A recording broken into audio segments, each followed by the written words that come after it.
MP అభ్యర్థిగా రాజే గారిని దింపితే బాగుంటుంది ఫస్ట్ పాయింట్.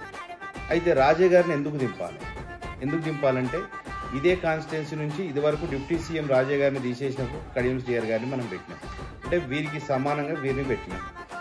ఇదే సేమ్ స్ట్రాటజీ ఉపయోగించి ఇప్పుడు వారు వెళ్ళిపోయింది కాబట్టి వారిని ఎడాపెడా కడిగేసేది ఓన్లీ రాజే గారు తప్పించి మిగతా ఏ నాయకుడు మన జిల్లాలో లేడు.